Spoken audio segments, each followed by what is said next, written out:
Hi, my name's Keith and I'm known as the Florida Stone Man.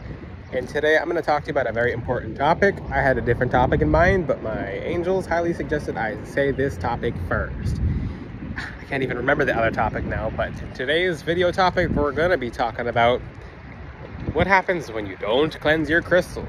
And I really would like to have done another topic, but I guess this is so important, so I'll do this one because I didn't realize people don't really cleanse their gemstones or jewelry like that.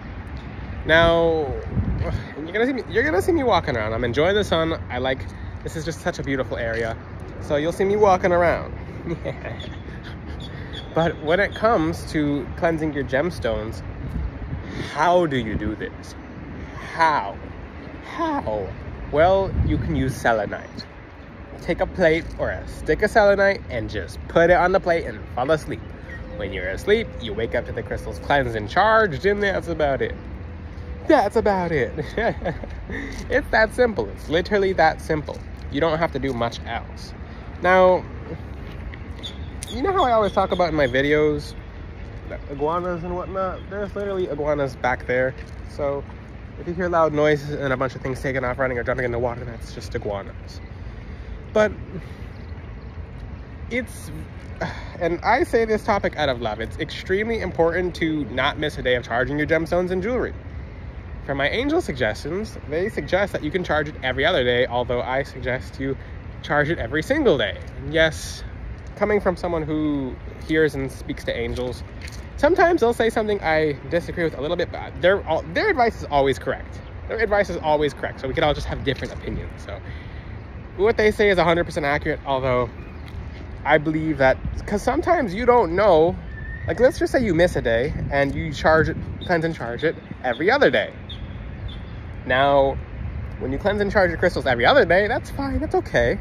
But what if you just forget that one day? So it's a good thing to have it every single day. Plus, you never know what kind of energies you encountered in that day that were trying to get to you. I'm going to talk about the mechanism of dark entities trying to attack you. So you have to understand that life is like a video game. So people who wear crystals are more so like the mages. So if you pay attention to the mages in video games, the melee, because I'm going to use like Dungeons and Dragons or whatever kind of example. I didn't play that a lot. I didn't play that game in particular, so I'm not going to say exactly which games I'm talking about. But if you know what I'm talking about, then you know. It's just general games, general game lingo. So the mage is incredibly hard for the warrior to catch. If the warrior catches the mage, then the warrior does a lot of damage, but they don't essentially catch the mages because the mages are magical. They're quick and they get away. So then the warrior never truly catches the mage unless they're slacking, which slacking indicates that you didn't cleanse and charge your jewelry. So you have to understand, we're kind of like the mages in the video game. When it comes to the enemies, demonic entities, spirits, low-level entities, tricksters, they're warriors, but they're not good warriors. They're like little orcs, like in Lord of the Rings, the goblins. So they're very weak. They're peons. They're literally peons. Peons with little to no energy. Yes, I'm roasting demonic entities and spirits. Yes, I am. Because they're going to go to a very specific place, Gehenna, pockets of Sheol. But when it comes to Judgment Day, onto the topic, what happens if you don't cleanse them? Then those warriors they cannot help themselves but to pass the guards because they realize that the mage is off guard, so they'll try to sneak up on the mage. So what happens if the mage is on guard, the mage is cleansing and charging their selenite, and these dark entities are literally looking for opportunities to get in? So what happens in those castle video games? What happens in those, like, use The Witcher as an example. What happens in that TV show when they can't really get into the wall? They'll literally fire at the wall. They'll fire for days. I'm not giving any spoilers away, but they'll literally keep shooting arrows. They'll get cannon fire, whatever. But they'll keep shooting arrows at the wall because they know it'll eventually come down. Now, one thing that's very important is if you're someone who's not cleansing and charging your selenite, then that wall can come down. If you pay attention to what happens when they don't secure the perimeter in the TV, movies, video game, is you don't do anything to repair the wall, which is cleansing and charging your crystals. The crystals are the wall, by the way. They're the armor. If you're not repairing the armor, then it breaks. So that's in essence of when your crystal necklace breaks. Which my crystal necklaces, they're very strong. They don't break like that. For people who've gotten them from FloridaStoneman.com, you already know, especially my new designs. But the bracelets, they will try to break, especially because you have to put the bracelets on, and some people put them on in a rush. Some people put them on, they'll just shoot attacks at the actual string. So when they're attacking the gate, do they attack the metal or they attack the wood? Like, what are they attacking?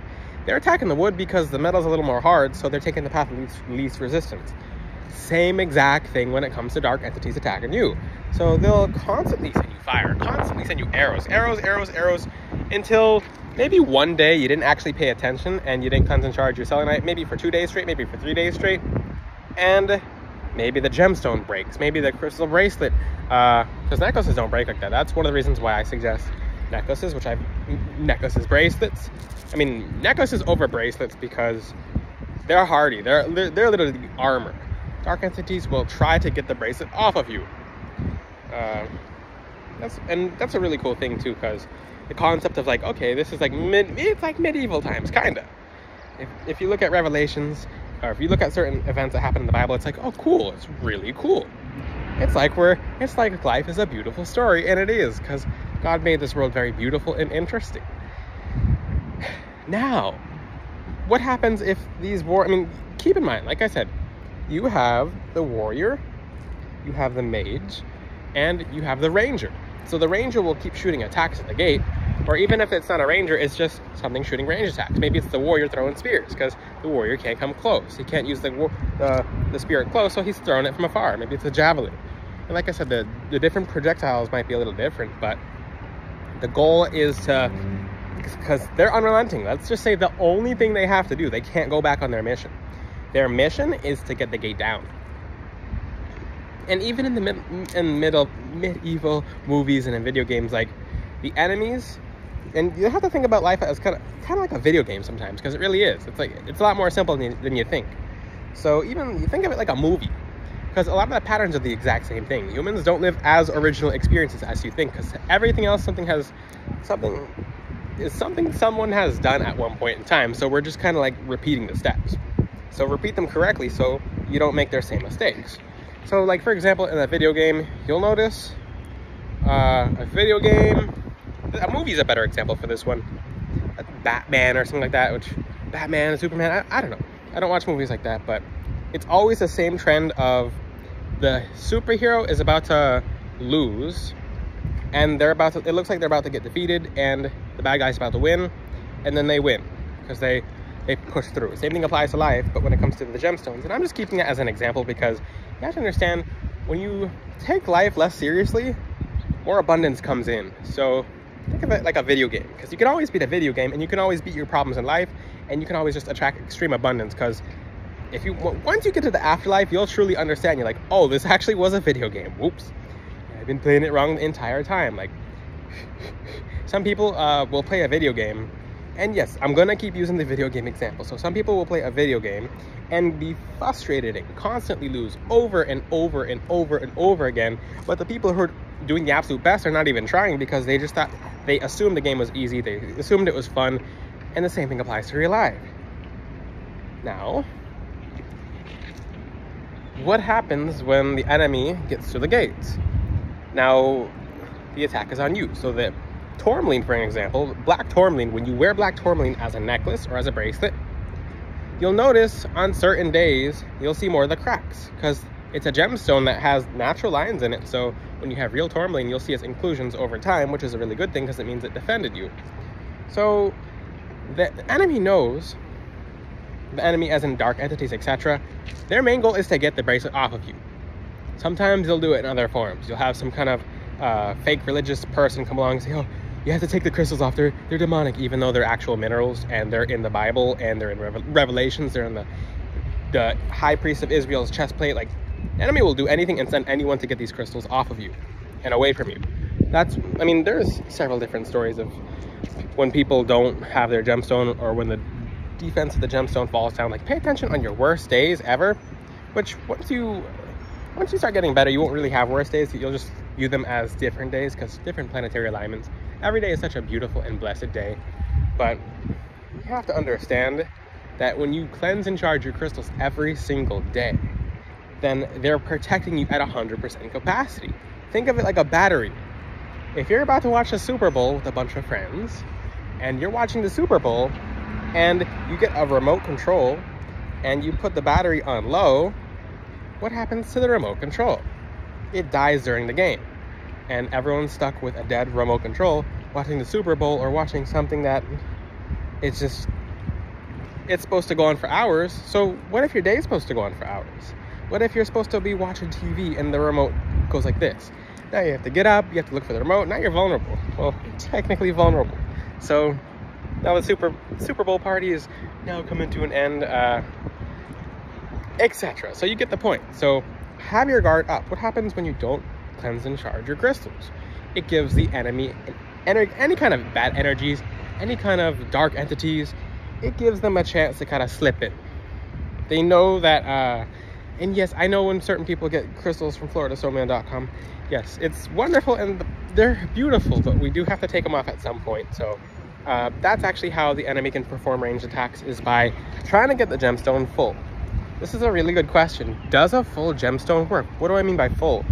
It means it's been fully absorbed all the negative energy off of you, and it's in the gemstone. So it'll feel more heavy. It won't perform as well. It can reset with time, but I highly suggest you take it off and you cleanse and charge it. Now, and yes, I'm looking around because people come out on their balconies to watch me do my videos sometimes. They're like, oh, cool, Florida Stone Man. But the thing is, cleanse and charge your gemstones every single day. If it's a black crystal, it probably likes sunlight. Black tourmaline in sunlight is just complete wildfire. It just eats the energy of the sunlight, and it literally takes, like, picture how bright the sun is. It just beams light at your enemies. It will just eradicate enemies. If you use moonlight, I don't suggest using the moon because you guys have to wait every 31 days. That's one thing I'm going to suggest right now. Don't wait for the moonlight. This is the biggest misconception online. People are like, I'm going to wait till the full moon to charge my crystals. Okay. And then when the full moon comes, it's like cloudy weather and you're like, what happened? It's like, no. So properly, and that's one thing most people don't use their gemstones correctly, is by not cleansing and charging them. So when you cleanse and charge every single day, because for example, I'll give you an example. Let's just say, and I'm in Florida, so I walked through goofer dust before and I didn't really care. I have anklets on that literally incinerate the energies and send them back to the people. So I'll just do my little tap dancing goofer dust. I don't really care about that kind of stuff. Especially when people try to, because I live in neighborhoods where people would put it down at your front door. I'm like, oh, what's it called? Tap dancing and goofer dust. I mean, people would think I'm crazy for that, but when I say the gemstones work, they actually work. I'll talk more about gemstones that do that in the future too, but certain crystals will send it back. Certain crystals will take a curse that someone's doing and then switch their name out in whatever paper or sacrifice that they're doing. Is really cool too, but that's for a different topic on a different video. I've taught about that in the past. Back to this topic, cleanse and charge your crystals every single day. Dark energy, bad energy, demonic entities, they wait. They have to wait. They literally have your entire lifetime to wait. They don't have anything to do on that side. That side's boring for them because they're going to hell. I'm telling you that right now. When it comes Judgment Day and these demons who have been torturing people their entire lives, where do they go? It's very obvious. It's not, oh, it happens what you make of it. No. That's how the enemy actually gets people away from God. Well, it's what you make of it. Why do you think there's so many angry spirits? I've made a video about that. It's because these evil entities are literally miserable on that side. All they can do is torture people, but not when you cleanse and charge your crystals. I highly suggest you use tourmaline, black tourmaline. It's the world's strongest crystal. You cleanse and charge it every single day, and it does what it's supposed to do. Everything after tourmaline is good for protection. It's just additional protection, additional this, additional that. So get your tourmaline from FloridaStoneman.com if you haven't. I highly suggest it as a necklace. They're extremely powerful and life-changing. You can wear it as a bracelet too. I'll have a tourmaline series coming out, but make sure you're cleansing and charging your crystals every day. Like I said, the easiest way you can ever cleanse and charge crystals is just by using selenite. You have the sun. The sun doesn't go well for all crystals. For example, rose quartz doesn't like sunlight. Some amethyst doesn't like sunlight. Some citrine doesn't like sunlight. I say some because some grows differently. Some has more mineral-rich inclusion. So smoky quartz, a lot of smoky quartz doesn't like sunlight too much. Just depends. You can Google that part. But if you have any questions, ask them in the comment section. Check out FloridaStoneman.com. Until then, I'll see you guys next time. Ciao.